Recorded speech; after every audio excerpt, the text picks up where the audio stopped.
Sad people often walk through life as if they're carrying a quiet storm inside them. They move gently, speak softly, and pretend they're fine because they've learned that the world isn't always kind to those who struggle. Their sadness isn't loud or dramatic. It's subtle, woven into the pauses between their words, the long sighs they try to hide, the late nights they spend staring at the ceiling. They feel things deeply, sometimes too deeply, and it becomes easier for them to retreat inward rather than burden others with emotions that feel impossible to explain. Their sadness doesn't come from one moment or one event. It comes from 1,000 small disappointments, a lifetime of feeling misunderstood, unseen, or unworthy. They've learned to hold their emotions tightly, not because they want to, but because showing them has never felt safe. And so, they become experts at hiding their inner world while hoping someone will notice anyway. Psychologically, sad people tend to process the world differently. They filter experiences through a lens shaped by past pain, broken trust, and unmet emotional needs. They're often hyper-aware of everything, the tone of someone's voice, the shift in an expression, the weight of silence in a conversation. This sensitivity makes them empathetic, but it also makes them vulnerable.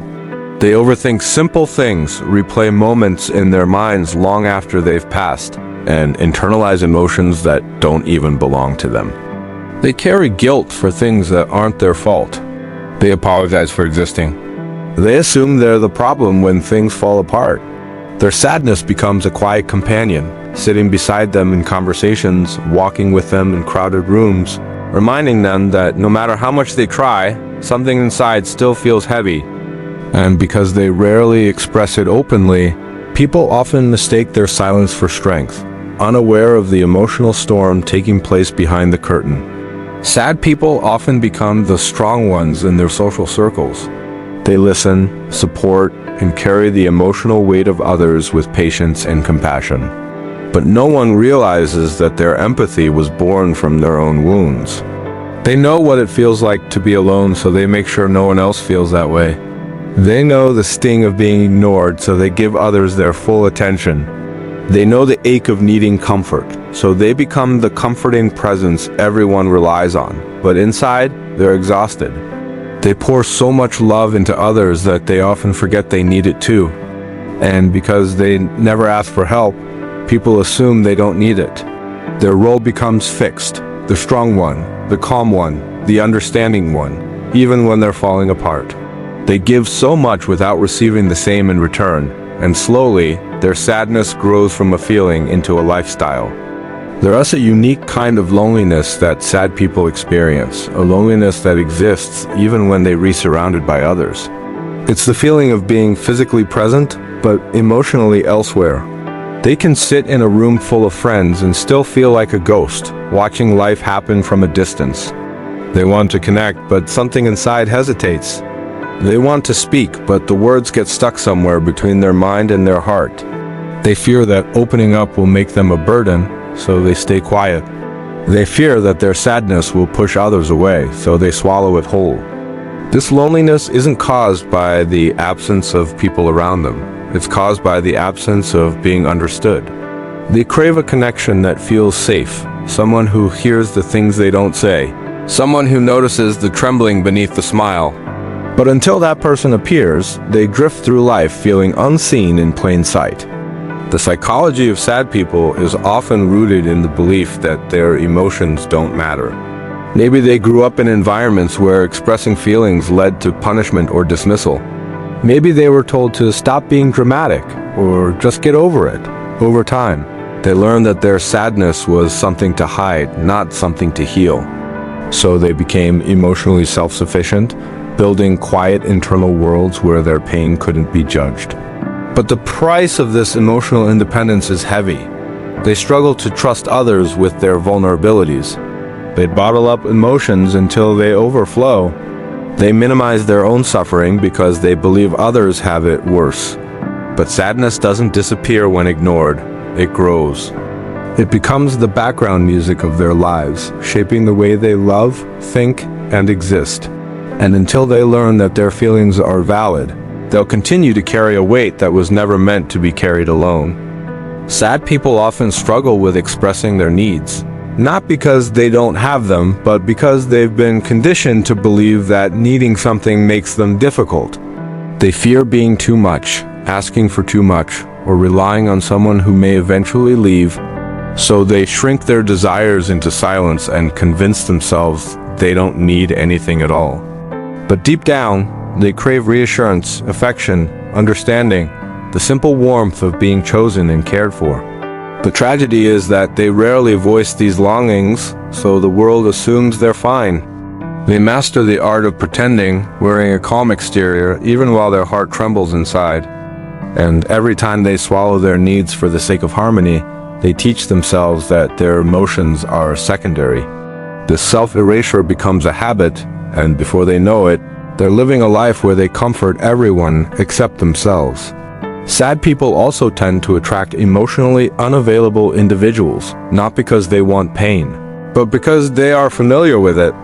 They confuse emotional chaos with passion, inconsistency with excitement, and silence with safety.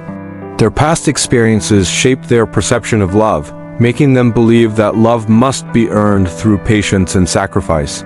So they give more than they should, wait longer than they deserve, and stay in relationships where their hearts slowly deteriorate. They accept crumbs of affection and call it love, ignoring the deep hunger inside them for something real.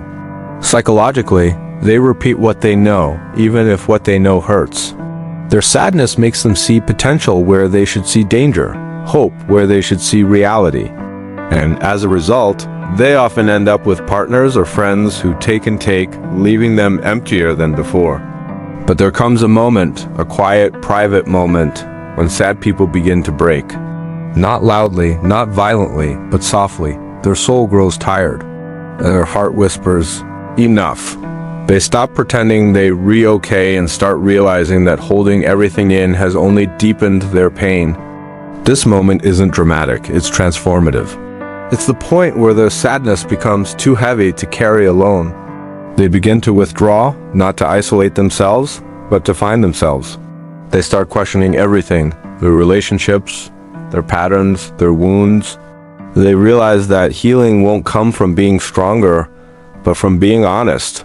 For the first time, they look at their sadness not as an enemy, but as a message.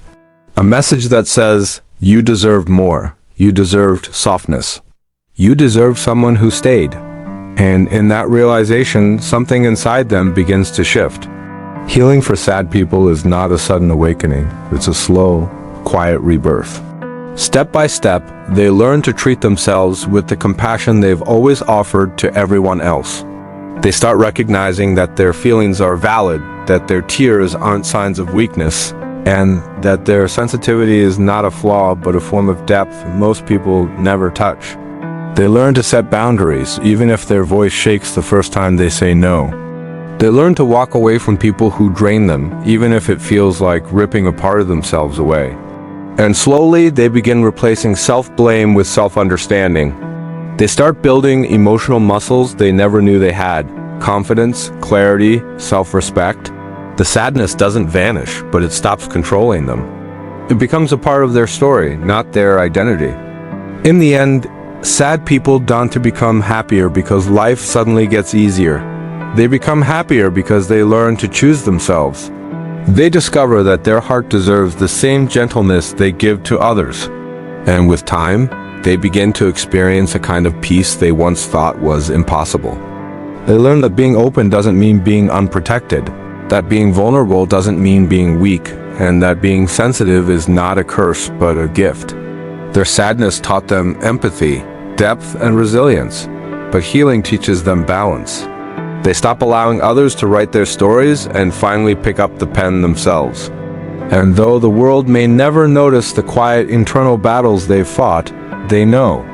They know how far they've come, they know how heavy the journey was, and they know that choosing themselves was the greatest act of love they ever made.